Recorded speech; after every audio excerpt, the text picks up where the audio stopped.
Good afternoon, everybody. Hello and welcome yet again to another session on Hinduism.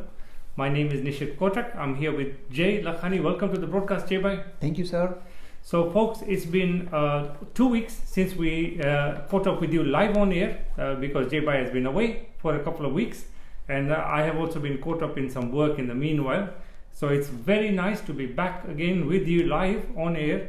And we've got a lot of things to get cracking on with. Jay Bhai, do you have any words of welcome for our viewers? Well, we wish them well for the New Year and for the Christmas period, for the festive period, and of course we'll continue with our work. Fantastic. So folks, it's always very nice to know where you're watching this video from. So please do let us know in the comments area. And also, if you've got any questions, please feel free to leave them in the comments area. Whether you're watching us on Facebook at facebook.com/Jay Lakhani or Hindu Academy, and on YouTube if you're watching us on youtube.com/Hindu Academy. So we'll get cracking with the first main topic for today, and this is the work that we do here in promoting a contemporary modern vision of Hinduism. We find a lot of resistance from primarily the traditionalists who love the old style Hinduism. Now, why is it that we get so much resistance to the way we are trying to promote the new version of Hinduism? Or let's not say new, it's the refined version of Hinduism. And what are some of the reasons behind this? What can we do to overcome this? How can we help people to come to terms with what we are doing and embrace it? You see, Nishit Bhai, this is a very important issue to address because I'm noticing when I get emails from various viewers, I can immediately suss out why they are worked up or worried about certain issues.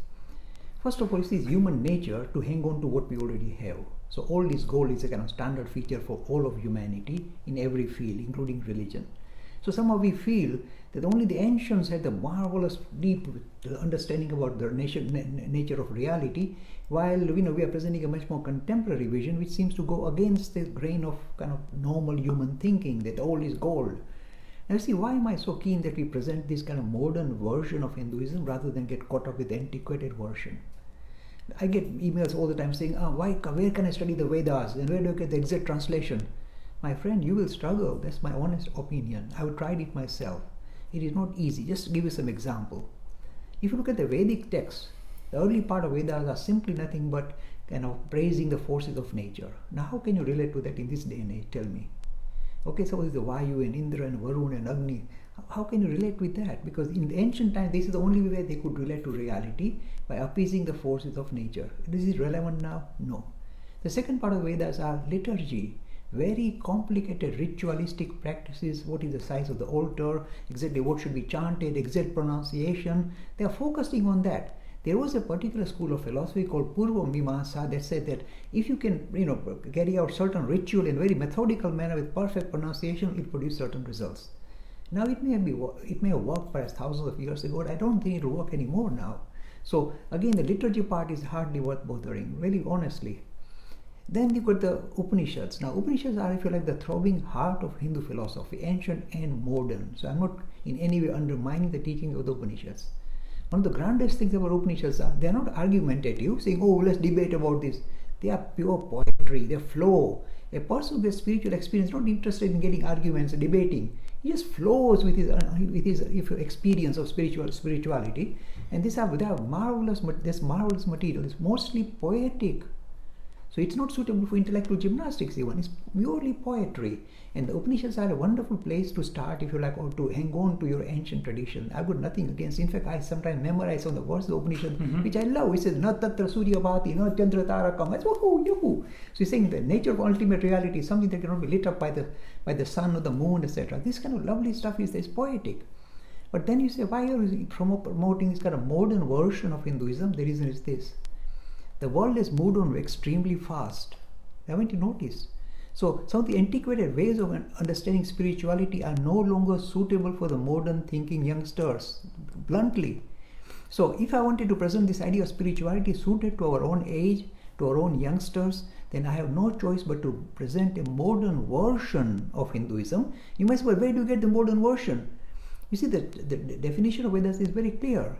A person who experiences spirituality, when he opens his mouth to give expression to his spiritual experience, that is called Vedas. Means the deep knowledge regarding what is the nature of reality coming out from the mouth of somebody who's actually experienced it is very original, very powerful. So it's a living tradition. It's not an antiquated religion. It's also written in the way that that's all it should be there, nowhere else. Other religions are stuck in the rut because they don't have modern proponents. So when I listen to, say, Vivekananda presenting some of the marvelous ideas of spirituality in English, in London or in the Western world, it immediately catches my attention because he's talking in my language, in my own time. And he's talking the same material that you see in the Upanishads, but giving it a modern expression. So in fact, what we are doing in our very humble way is to present bite-sized Vivekananda, a modern version of Hinduism suited to our own age, our own youngsters at this day and age.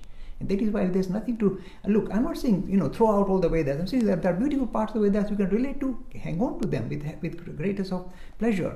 At the same time, recognize that the modern version is more suited to our own times. So I'm, in a way, pushing this very stodgy Hindu public to move on from this very antiquated vision to a more modern vision of their own tradition, and I'm struggling because human beings are very stodgy. There's a lot of inertia. They don't like. They say, is it in the way that I want to study the way that I think you'll get a headache? I'm telling you bluntly. Look at Vivekananda's material. It is the same material in your day and age, in your own language. And if that doesn't catch you, nothing else will catch you. Just by focusing on some ancient scriptures or Sanskrit slokas, is not going to take you further. Focus on the modern proponent. So I'm very keen that we promote this modern version of Hinduism rather than get caught up with the antiquated version. There are other elements that I find that that I see is a resistance to our work. The second element is this. You see, we are presenting comprehensive Hinduism. Now this again flies in the face of most of the sectarian movements because they've got a very focused, very limited, a blinkered vision of spirituality. Nothing wrong. In ancient days you could get away because you lived in isolation with your own sectarian movement and practice the path they are promoting and make spiritual progress. Nothing wrong with it. But now you can't be isolated anymore. You know why? Because of these gizmos. You can't hide. They'll catch you. So it's not only that you'll get interaction with people of other traditions, but also from your own religion with different version. So unless you've got a comprehensive vision of your own tradition, you'll be rattled. Suppose I believe in a particular vision of Hinduism, say Vaishnava tradition, and somebody from the Shaiva tradition interferes and look, this is a superior way. I won't know how to react or which is right, which is wrong. I'm already in a confusion. Also, you get a lot of infringement from people of other tradition. You can't avoid it. These gizmos will make sure that they bombard it into your phones all the time. So you don't know how to react to some of these very nasty people trying to undermine Hinduism because you don't know. But if you understood Hinduism in its comprehensive nature, you are safe. So again, this idea of presenting comprehensive Hinduism rather than very blinkered sectarian Hinduism is crucial if you want to survive the onslaught of people from other tradition as well as your own tradition with a different vision. You need to have this comprehensive vision. And the biggest division is this. Hinduism, as I keep saying, is apurusheya. That means it is principle-oriented tradition, not personality-oriented tradition. So this is the biggest disjoint we have. People who are brought up in a very personality-oriented Hinduism with all the gods and goddesses will have great difficulty with principle-oriented Hinduism, which talks of spirituality as Atman and Brahman. So there's a disjoint. Again, this comprehensive vision which allows for principle-oriented and personality-oriented Hinduism to be presented in such a way, in a joined-up manner, well reconciled with each other, not at loggerheads anymore, will allow them to interact more vibrantly with what the challenges they face. For example, challenges that come from philosophy can only be responded using principle-oriented Hinduism. Otherwise, you fail miserably. You say, "Oh, this is what God created, the suffering." It doesn't work anymore. So that is why a comprehensive vision of Hinduism, a more contemporary vision of Hinduism is crucial if you want to survive with your tradition in this day and age. In ancient times, you could hide in luxury in your own corner and do your own practice, own little thing. No more. We are interacting dramatically the whole world, and this cannot be avoided. So this is why it is crucial that we push the stodgy Hindu public to move on to a more modern version of Hinduism, a more comprehensive version of Hinduism. Otherwise, the youngsters will be lost. I'm sorry, I'm getting carried away, but I see all these emails coming to me and saying, we want to study with these Vedas. Where is this? Leave it alone, my friend. You got modern version. Why do you want to go, dig out all stuff just for fun? I mean, if you like antiquity, go for it. But this is not spirituality.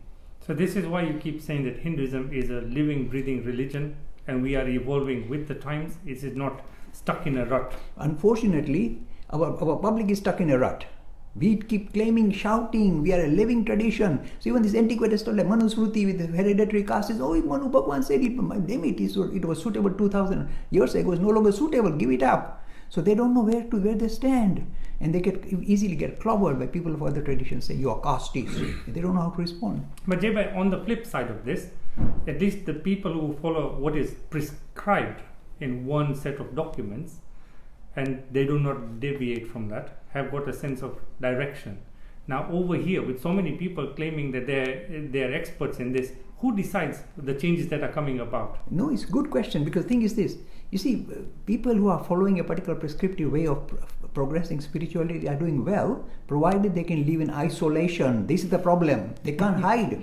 These other people will come and bite them wherever they're hiding. So because of the gizmos, they can't hide away from this more necessary comprehensive vision of spirituality. Otherwise, they are in trouble straight away.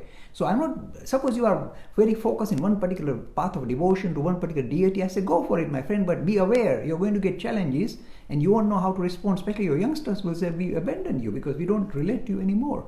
This is reality. And the third juncture, I must mention, I didn't mention it in detail, is this very tremendous fixation on colorful narrative. It's frightening. It's frightening. I keep getting emails from saying, but why did this happen? Oh, why did Shiva cut off?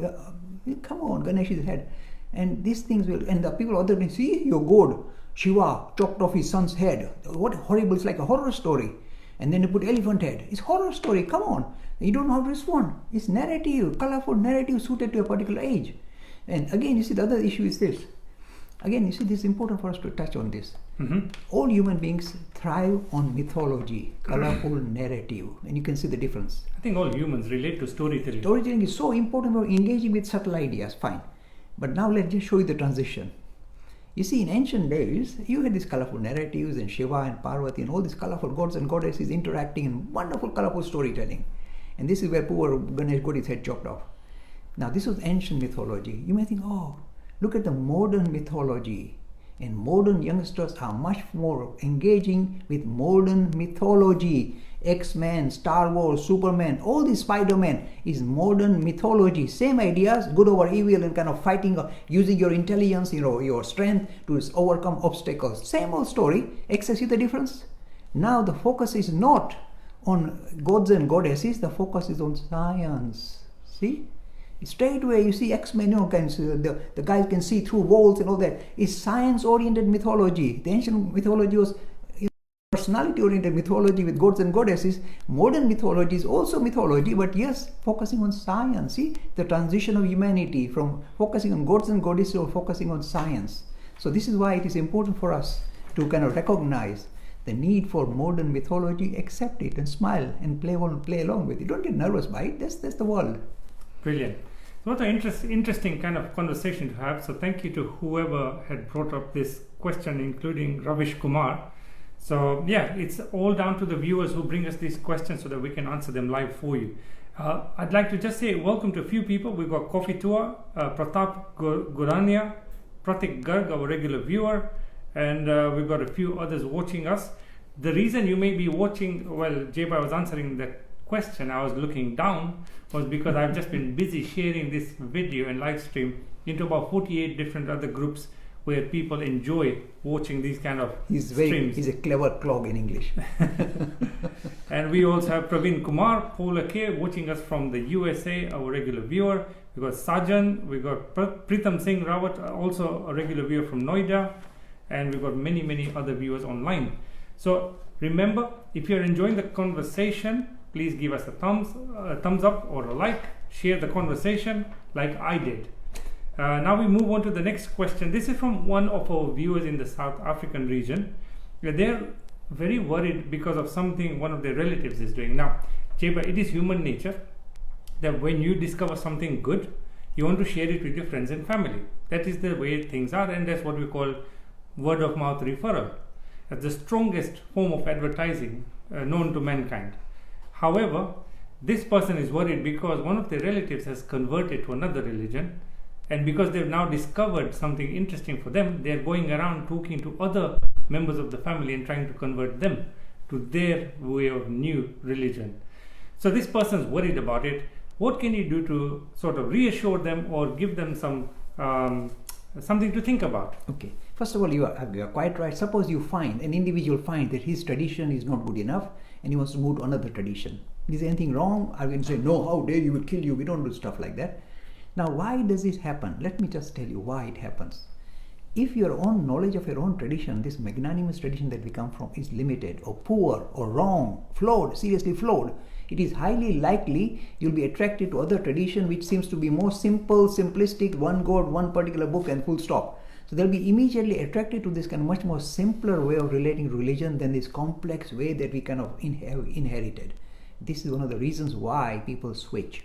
I don't blame them, because sometimes the complexity is so severe that they say this is too much. Mm-hmm. That's why the gods and goddesses have become a nuisance for many youngsters, saying we can't tolerate this. I mean, for example, they say Brahma was chasing after his own daughter. This is terrible. This is incense. So, so this is the issue where many people from our own tradition would like to switch because they find our tradition highly complex, very complicated, very disjointed. What is resolution, my friend? Resolution is what we are doing.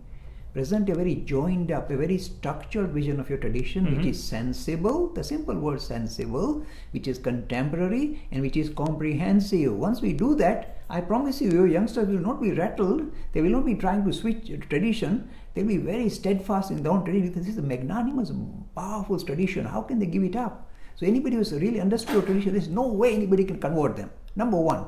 Number two, my mentor said something very powerful. He said, when you ask somebody to convert, what's it like? He's asking a river that's come down one side of the mountain to go back to the top of the mountain and come down on the side. It's a perversion. So if anybody tries to convert, simply say it's a perversion. Let me progress toward using my own pathway. Let me tidy up my own understanding of my own tradition by listening to our YouTube channel, watching our YouTube. I promise you that if they watch some of these clips that you produce, nobody will dare try to convert them. In fact, they'll run away from them, thinking they'll get converted. It's happened. So the only way you can protect your youth from converting is simply to give them proper structured understanding. And we are poor, very poor. We pick up things in such a disjointed manner from this guru and this swami, and this all is disjointed, not structured at all, not sensible. Puranics material being shoved in your face, saying this happened, you don't argue with me. They're going to say, we don't argue, we just give you up your tradition. And then once they give up, of course, they think they have found something better, and they will try and, of course, influence other family members, as this person in South Africa is telling us. So the only protection you have, I've been telling them, if you want bhakta, that's the word, to protect yourself from being converted, just understand your own tradition in a sensible manner, in a structured manner. Nobody will come near you, my friends, I promise you that. This is yet another reason why we need to have a modern contemporary vision of Hinduism that the youngsters of today can relate to. Otherwise, if they cannot relate to it, they will go to the next best alternative they find, which may not be Hinduism. True. Amazing. So just a quick word of hello to a few other people. We've got Vipateli watching us on Facebook. We've got Sam De Silva, Rajat Kumar Das, Ryan, Virginia Plain, Gautam Jain, and many others. So I have a question. Now, we talked about this issue a number of times, and so various kinds of religious institutions have got people who claim to be gurus or the equivalents, whether it is Abrahamic or Hinduism or whichever other kind. There's always somebody who claims to be knowledgeable rather than others. And unfortunately, and I think this is not to do with a particular religion, but many a times, power corrupts, absolute power corrupts absolutely. And you have these examples of where there are these ashrams and they've got these religious leaders who've got a following, and they sort of abuse the power that they have. So we've got one observation from I think a viewer in the USA who was talking about a certain organization which I'm not going to name, by saying that there was. Are we okay on this? Yes, it's transmitting. Okay. He was saying that there were lots of things that were being claimed, and initiation rite that was given by the guru, and there was some incidences of abuse at times, even I think abuse of children. And these are things that make us feel sad. But I would say that, okay, whilst I agree that is all wrong, I don't think it's just limited to Hinduism alone. We've got many cases around the world from all different kinds of religions. It's not the religions, it's the people that I think are a problem. And where I feel that you should be aware is by having your own mind open to seeing where you're being played or not. If you don't know that somebody's taking you for a ride, you are open to abuse. So please just be careful when you hear about any kind of person who claims to be a guru or a very knowledgeable person or performing some miracles, etc., etc. Do your background work and use your rational faculties, as Jaybai keeps saying. Jaybai, what do you want to say on this topic? On this one, look, it's important because this, I think it's a lady from USA who's really worked up.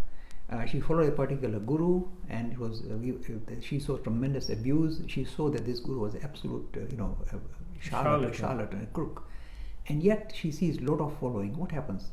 The human mind is very gullible. You see, we are searching for resolution to our human condition, and somehow if you feel that something's miraculous, magical, and somebody can levitate and all this nonsense, it's easy for us to be taken for a ride. And they might use some trickery to in a way influence you to think that it is correct, it's actually happening. They've got these magical powers of moving matter with their mind and stuff like that. As Nishit Bhai very correctly pointed out, look, it is not me from sitting in London waving my arms who can protect you. It is your own common sense that should protect you. Unfortunately, humanity is very gullible, especially when it comes to spirituality or religious idea or mystical traditions. They are very gullible. They get caught up with this colorful, kind of mannerism, this ashrams with this all this weird stuff going on. And of course, there's the weird stuff is also abusing. And you can abuse women, you can abuse children. We have seen so many horrendous cases in India as well as out of India with this God man doing horrendous stuff in the name of tradition, religion. It undermines our tradition. It destroys the dignity of our tradition. The only thing we can do is just warn you or point a finger at you and say, you sort it out. You think for yourself, my friend. Can this easy, magical, miraculous kind of method these gurus are promoting really going to work? Think for yourself. If you think they work, well, bad luck. But I would suggest be very, very kind of astute in the way you kind of, in a way, kind of get engaged with any of this such movement. There are so many. I would say out of 100 movements, 99 are suspect. 99. Only one genuine. The genuine, you know how you recognize genuine one? They don't try and impose anything on you, say, oh, you have to become members and you have to wear this badge and you have to wear this color of clothes. When they do that, that's a signal straight away, you're entering a cult. When they say, wear our clothes that we tell you and wear this badge or this, that's a bad sign, straight away. They're trying to control you straight away. And I've seen these kind of horrendous movements where they kind of wear the same color clothes and sing and you can straight away see it's a cult. The sign of a truly genuine movement, ashram, would be that they'll give you tremendous freedom to wear what you like, to think what you like in the correct manner. They just give me guidance to you and they will not ask for anything, not a penny from you. First thing, no money should be exchanged. Number one. Number two, they will not impose themselves on you saying you are under us, you are our disciple, you do follow me. They will not ask for that. They'll let you think for yourself and move on without imposing themselves on you. These are the signals. These are kind of very simple, commonsensical signals you can kind of be aware of. Well, I've got some interesting questions here that are following on this topic. We got a question from Shelja saying that a few people behave as if God or the spirit has entered their body. What are your thoughts on this aspect? Okay, first of all, I dislike the whole idea. And this we have seen in the Hindu tradition, people being possessed, etc. Even if the godly person wants to possess you, my friends, the thing that is here is highly dignified. It is nothing but the spark of the divine, essentially the spirit. You are your nature is that. So why should somebody else impose on you who's from a higher being or a lower being? Why should you allow anybody to interfere or infringe on your own individuality? So if somebody told Miss Lakhani, I think Vivekananda is speaking through you, I say, I'll kick him out. Frankly, I'll kick him out. I'm not bothered. You see, I have got my own individuality, my own dignity. I don't want anybody to infringe and take over my body and kind of use my body to promote them. They can promote themselves the way they like, not my body. So whenever I see this, I say, move away from it. This is a wrong thing because it takes away your own individuality, your dignity, and your body being controlled by others. How can you allow it? Move away from it. If anybody wants to promote it, tell him, go away. This is a mistake. Don't interact with people. Even the higher beings, tell them, go, stay in your higher place. Don't come near me. Be very, very strict about it. Amazing. I'm having such a really great conversation after 2 weeks of missing out on this. This is interesting. So we have a question from another viewer on YouTube. This is Virginia. Virginia is saying, part of my extended family is Christian, but I have not told them that I am an ex-Christian. What should I do when they ask about what church I go to or about any of my beliefs? I'm presupposing from this that Virginia is now a Hindu or classifies herself as a Hindu. Look, madam, you can say we don't put any labels on you. This is the first thing warning I gave you. That means you are entering a cult. No labels. Some of the ideas we present are very sensible and very kind of way inspiring toward a spiritual path. Those ideas, embrace them. You don't need to say you switched religions. Don't bother. You see, according to me, Christ was a genuine master, a spiritual master. I have no difficulty with Christ or his major teaching, but I have difficulty with the church. And many Christian ministers come and tell me the same thing. Mr. Lakhani, we like Christ, but the church is imposing this and this doctrine, which we find offensive. So my idea is that you can say you are a Christian, a genuine Christian, not linked to any church or any denomination of the church, but you are a genuine Christian in the sense you love Christ and the deeper meaning that Christ came with. If you say that, then you are Hindu as well as Christian, and you are true to yourself. Amazing, amazing. Now, so for those of you who are outside Europe or the UK, etc., it may be difficult for you to visualize the idea of cold, dark winter months. Here in the UK, well, in London we are a little bit better off, but up north sometimes it can be a little bit dark, dull, dreary, and it can be a horrible time of the year for those people, especially those who are down and depressed. Now, mental health is a big issue here. I think it affects a lot of people in the UK. Not only in the UK, worldwide, it's a big issue. And it is slowly being recognized as a genuine issue to be dealt with. Now, we have one of our viewers here on YouTube. He's expressing some sentiments, and I just wanted to share with you, because I know what you're going to say, but I'm just putting some context for you. So we've got a viewer called Gautam, and he's saying that he is feeling very restless and suicidal. He hasn't meditated for over a month, and he sees no point of dragging on. Now, Gautam, before I hand over to Jay-Bhai, I'm going to tell you one thing. My friend, you have the ability to do whatever you want in your life. Why give up? Anyway, Jay-Bhai. No, it's wonderful. You're doing a wonderful job, Nishit. It is good to give confidence to the individual to sort himself or herself out rather than focus on some scripture or Mr. Lakhani. You don't need that. You see, people forget they are a powerhouse. The stuff that is percolating through the mind and body system is nothing but the powerful spirit, Atman. So you got infinite power. I mean, it is not just exaggeration. So have that confidence in yourself to sort yourself out. That's the first simple, commonsensical advice I would give. Don't underestimate your own powers and your own strength. Do we all go through ups and downs, including Mr. Lakhani and Nishit Bhai? Yes, we are human. And the world that we live in is not meant for our convenience. It's against us all the time. So we go through ups and downs, mental ups and downs as well. So when we have these downs, we hang on, saying on, the good days will come as well. And just hang on, and the good days will come again. But let me tell you the other thing, in the Christmas period especially. You see, the world, the Western world, and of course these ideas are taken on by the third world as well, is so strongly commercially motivated, commercially engaged, and prefers a frenzied lifestyle. They equate the frenzied lifestyle to a fun lifestyle. Look at every advertisement in the media, everything. Trying to, this lady smiling, oh, euphoric, oh, I'm so happy, because she's wearing this makeup. So the idea is to promote a very frenzied lifestyle as a fun lifestyle is the way of the world. Now this has gone completely out of control at the moment, especially during Christmas period when the commercial forces are out to squeeze every amount of money from you they can.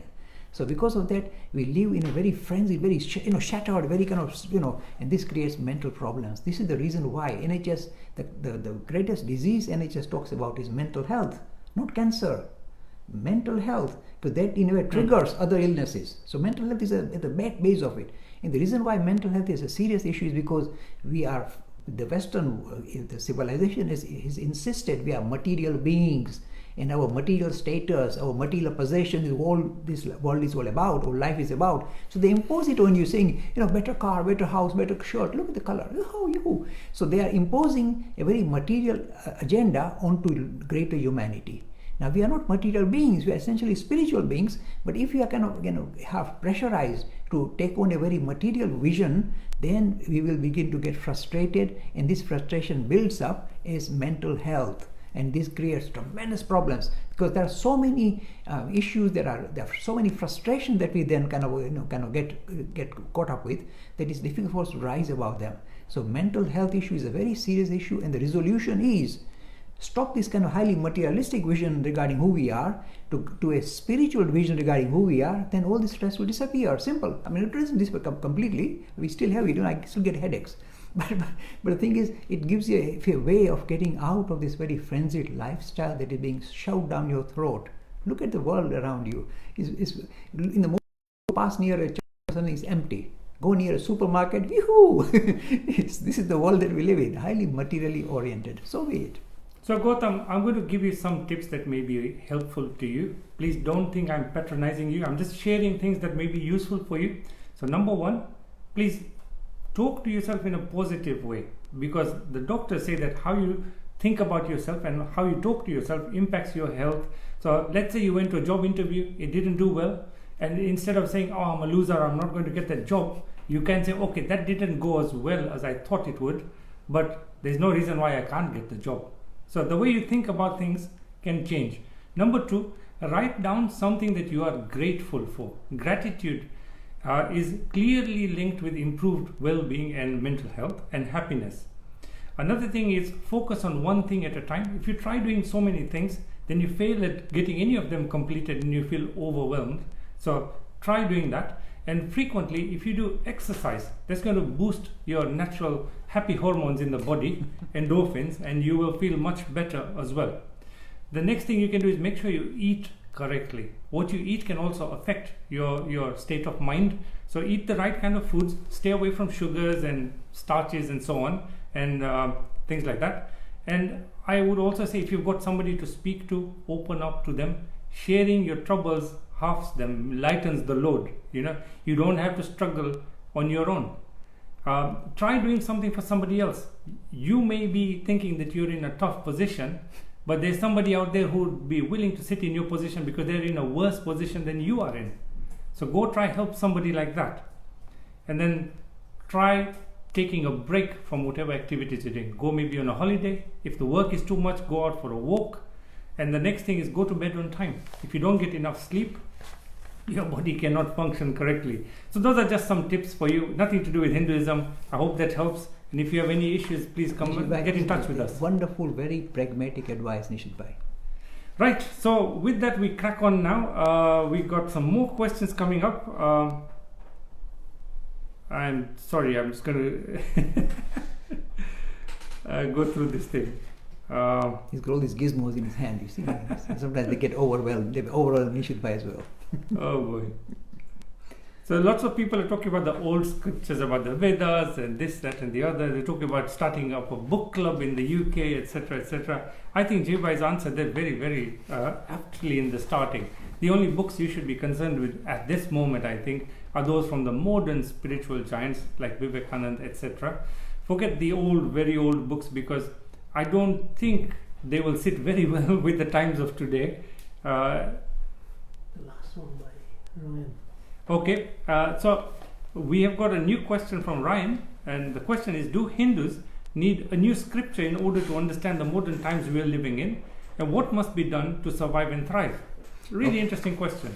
We have modern scripture, that's what I'm talking about. When I was studying Hinduism, when I was trying to relate to Hinduism as a youngster, from the very young age, from the age of 11, I was searching, I wanted something I can relate to, understand, and engage with. And the ancient scripture, I looked through it as well, I'm telling you, and I was struggling. And then I came across these modern giants. The first one we were attracted was Ramana Maharshi.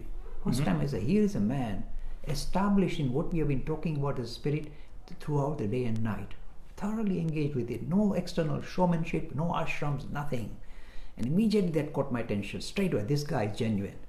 And then I came across Ramakrishna and Vivekananda. That stole me completely. In fact, I've become their slave now.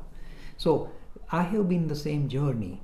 But the thing is, I discovered the modern version that I was looking for comes from the mouths of these modern giants, and their material is far more suitable for our own times. So if you are serious, rather than start saying, oh, let's rewrite the scripture, you don't need to rewrite. It's already being written up for you by Vivekananda or people of that caliber. So use those scriptures, those teachings, lectures or whatever. And in fact, I tell you, it's not only the talks they give, it's a lifestyle. If you look at their lives, they are the best example of what is spirituality all about, because you see the transition in their own lives from being perhaps ordinary to becoming extraordinary spiritual giants. So study the lives of these great masters. Watch it. Out of 199 are crooks. 99, I'm warning you. You suss them out. Don't ask me. But then those genuine ones will catch your attention. That is the modern version of the Vedas. So when people say, where are the Vedas? I said, look up the complete works of Vivekananda. That's a modern version of Vedas. Where else will you find this? Very systematic, very structured, whether it's to do with Raj Yoga, whether any of this aspect that we have in ancient time represented in our language. So this is your modern version of your scripture. Why do you want to sit down? Who's going to write the scripture? Not some, somebody who's a very articulate writer, a good author. No, we need somebody who's experienced. And the experience is well kind of presented in a very articulate manner through his own lips. This is the modern Vedas. And we are a living tradition. We will keep forgetting that. So be it. Brilliant. So we've got a question from another viewer, and he's saying that I would like to understand the effects of Homa, the Vedic fire, and how it actually affects the human system, because I've had a personal difference immensely, but I just wanted to understand whether it is a placebo effect or it genuinely affects the human body. I think mostly it's placebo. I'll be very honest. And I'm giving you my private opinion. Some traditionals will be very upset with it, but I'm giving my private opinion. The most important thing is a lot of things we parade as religious teaching in a way are placebos. Because our mind is a very powerful weapon we possess, whatever tool we possess, and this tool can be used for our betterment. So a lot of things we do in the name of tradition, in a way, allows this placebo effect to kind of percolate through, go through our system and improve us. This is definitely so. Mind is much stronger than the body in that sense, and that is why if the mind in a way is engaged with saying this will produce this result, then that result will follow because your mind will produce that result. This is real stuff. So placebo and nocebo, negative as well. Some people say I must look at the kundali, my astrological chart, or what time I should begin my day. It should be labh or shubh, and they're looking at all these kind of things. I say, God, if you are going to be focused on this, I started this job with the car. I was asking for trouble. If you believe like that, negative things will happen. I say just grow out of it, but recognize them as what they are, placebo. But one thing I'll say about the sacrificial aspect of Hindu liturgy that we see as Havan, etc., is very important in the following way. We have lost the track of it. The idea behind the word, Havan, etc., was not simply to say offer this and that to the fire god and so on. The deeper vision, the esoteric vision of Havan or home, if you say, is basically to say, I'm here sitting in front of this fire to demolish my ego. Ego is the biggest culprit. Even though it's holding our bodies together, it's the thing that's coordinating our system, so we can't throw it out, and yet I need to, in a way, kind of move away from it. And the way we do it, move away from our ego, he says, Swaha, I give up my ego. So every time you're doing Swaha, it's not this ghee and grains you're offering to fire. You're offering the ego that's getting in your way of understanding what is your true nature. So this is the deeper meaning of the word, Havan, Homa. But as I said, suppose a certain liturgy you feel is going to help you health-wise or whatever, and if you believe in it, then it will help you, as I said, but it's more a placebo than actually some physical connection between that activity influencing your physical being. This is my advice. Okay, so now we are coming up to the time where I'm going to throw J-Bhai a googly, a question that he does not know. I'm trying to trip him up over. So J-Bhai, today's question is, taking into account what Gautam has been saying, is a question that can achieving nothing make a person happy?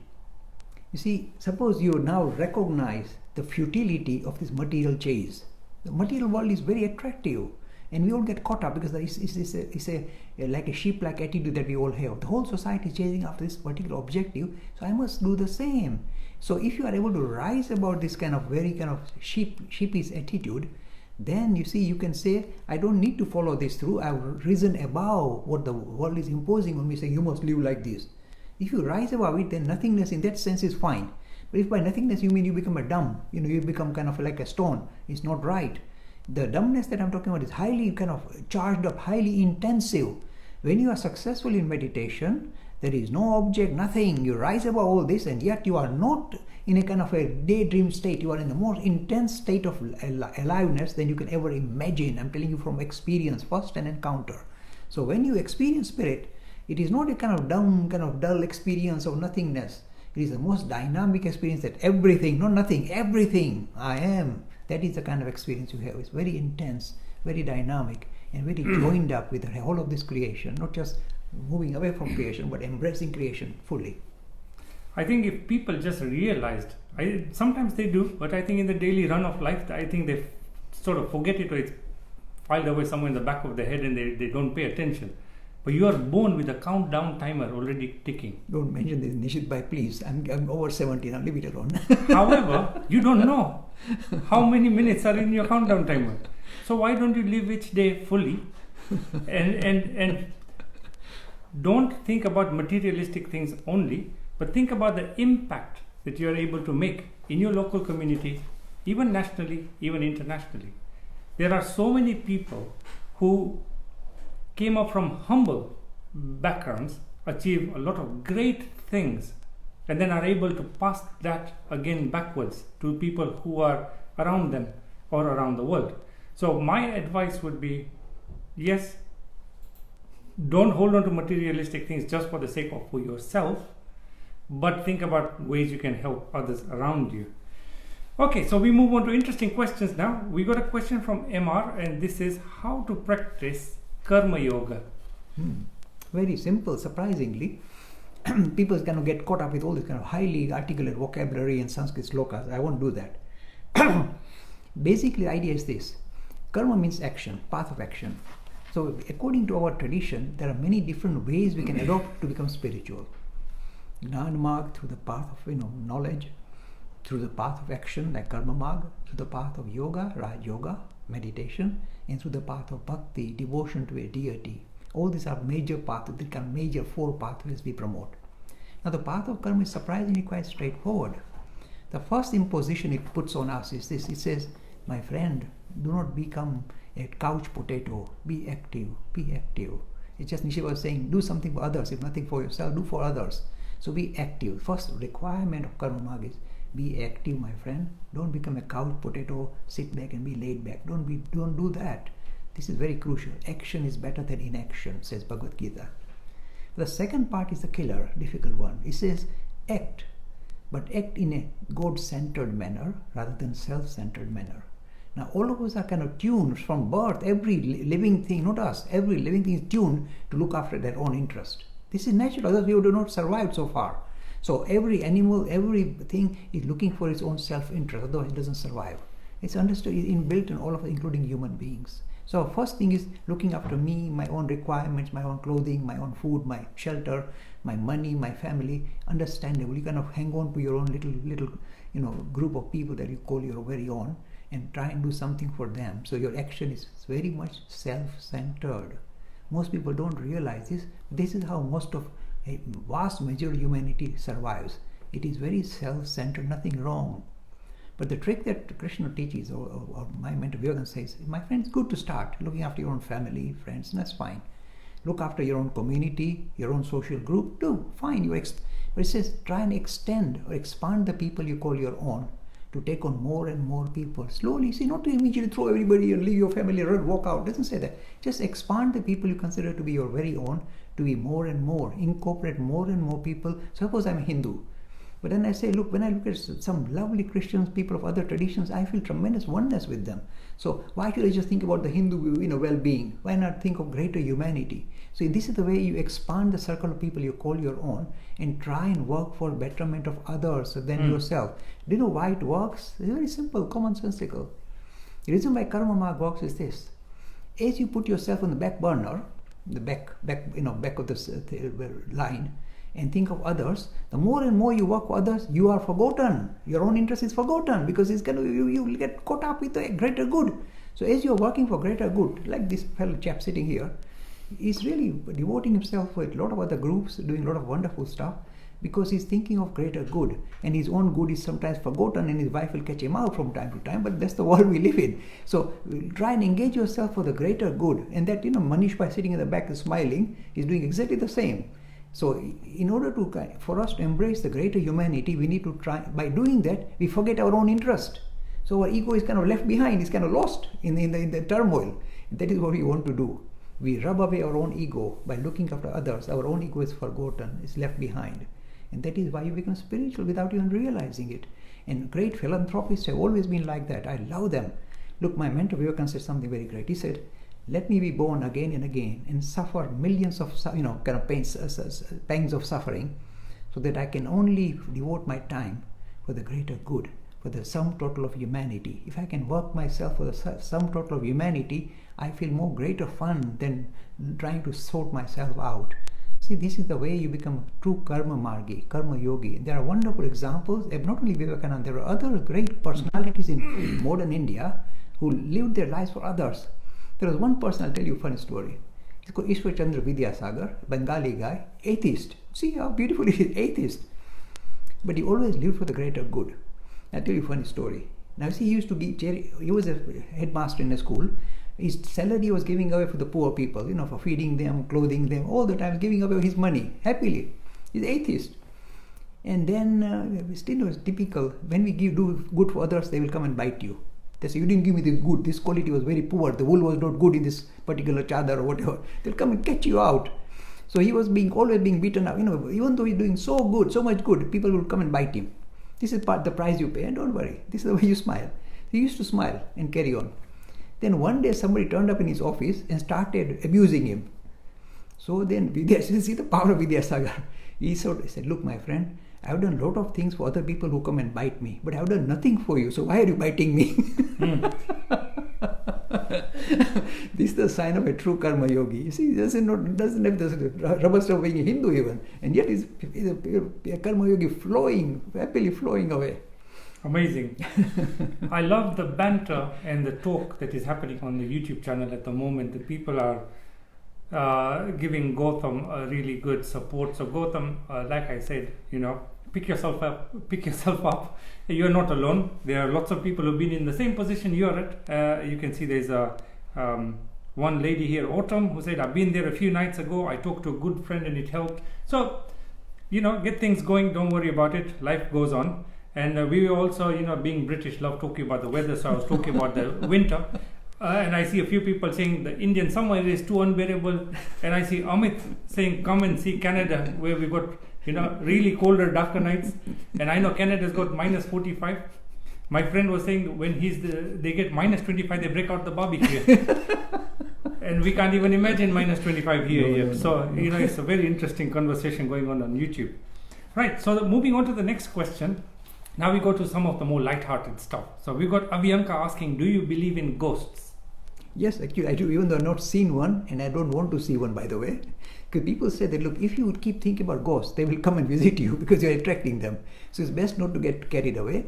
And my mentor Ramkrishna says very simple. He said, look, my friend, there are so many living people all around you. Why don't you interact with them, then focus on people who passed away? Leave them alone. But I believe there is a realm where there are people who passed away who are not going to another kind of lifestyle and who continue to interact with this humanity. And I believe in that. But I have not seen one, so I'm very honest. I can't be sure. But I think it is very likely that there are things like ghosts. But I would prefer that we don't dabble too much into it because that will attract them. Final question I'm going to ask today, because we are running at 48 minutes into the broadcast, is from Sagar. And Sagar is asking, was Swami Vivekananda an incarnation of Swami Ayyappa in Sabrimala? Because they have lots of similarities. What's your take on it? You see, I can't be sure because my knowledge of South Indian, this particular saint is very limited, so I can't comment. The only thing I can say is this. At one time, they asked me to do a talk on Shivratri. They said, talk about Shiva. I said, wonderful, I want to. So rather than going to depth of this great personality called Shiva that we love, we Hindus kind of adore, I said, I'll give you a modern version of Shiva. When you look at the image of Swami Vivekananda sitting in meditation, this was the picture taken in London. First, but a lovely picture of a person in full meditation, deep meditation, genuine meditation in the heart of Piccadilly in London. I look at the image and say, that's Shiva. That is nothing but Shiva. The same meditation posture that we see in Shiva, visible in a modern black and white photograph of Vivekananda. So if somebody says, what is Vivekananda? I say, if you want to talk about Shiva, I'll simply say, a piece of Shiva that fell down to earth is Swami Vivekananda. Because the same attribute that you see in Shiva is visible in him. I'll tell you some examples. Shiva is called Ashutosh, means easy to please. This Vivekananda was just like that. Even though he was getting abused in the West, for one little thing, he'll give his life away. He was like that. He'd give anything away. So in West, for example, when he was giving talks, etc., some people used to throw stones at him. In the hotels, he was thrown out, saying, you're a black man, thrown out of hotels. He didn't have a single curse for any of them. He said, I've come to plant seeds of spirituality in this world, and I'm going to carry on doing that without getting caught up with all this nonsense. So this is the sign of Ashutosh, easy to please, very big-hearted, huge heart, very warm heart. This is why I sometimes tell people, I get exaggerated, I get caught up. I say, you cannot find a person of this caliber that you can put on the same platform as Swami Vivekananda. This is my personal take. I have tremendous love for this individual. Right, folks, we are now going to come to a close very shortly. Jai, do you have any final thoughts for today? Yes, one person asked me a very pertinent question this morning, so I'm going to respond to him. He said, Mr. Lakhani, are you a Jivan Mukta? Now this is the kind of high kind of rubber stamp you get, boom, I'm Jivan Mukta. Now let me answer him. I'm not Mukta at all. Look, a lot of stuff I talk about come from first-hand spiritual experience. So I'm not just articulate speaker. They come, that's the reason why I get passionate and you to hold me down. I'm very passionate because a lot of stuff I talk about, it comes from my personal experience. So it's not just make-believe or reading books of Vivekananda. I know, that's one. But the word Mukta is a tricky one for me because I'm not Mukta. I'm a slave of Sri Ramakrishna and Vivekananda, and they won't let me off. I'm their slave. I have to spend my rest of my life carrying out the task they're throwing in my face. So I'm not Mukta at all, my friends. That's how I can respond. So folks, thank you so very much again for joining us on the broadcast today. It is your conversation, it is your questions that keep this going every week. So if I haven't reached to your question this week, please note that we will keep it aside and we will then bring it on to the next week's broadcast. We will start with that or the next future broadcast coming in. So I will close with a couple of final quotes. This time I am, bear with me 1 second. Just another usual slight technical issue with our YouTube channel. We can't have a broadcast without it. So, okay, anyway, this is for Gautam, and I normally like closing with one quote from Swami Vivekananda, but I'm going to do 3 today. Bonus. So, number 1 is, we are what our thoughts have made us. So, take care about what you think, because words are secondary. Thoughts live and they travel far. Number 2, all the powers in the universe are already ours. It is we who have put our hands before our eyes and cry that it is dark. And number 3, the truth can be stated in 1,000 different ways, yet each one can be true. So I want you to answer this question. Your situation in life, is it your opinion or is it a fact? And with that, I'm going to say goodbye, everybody. Thank you so much for joining us, and we look forward to seeing you in the next week's broadcast. Bye-bye for now. Thank you, Rishabhai. Thank you.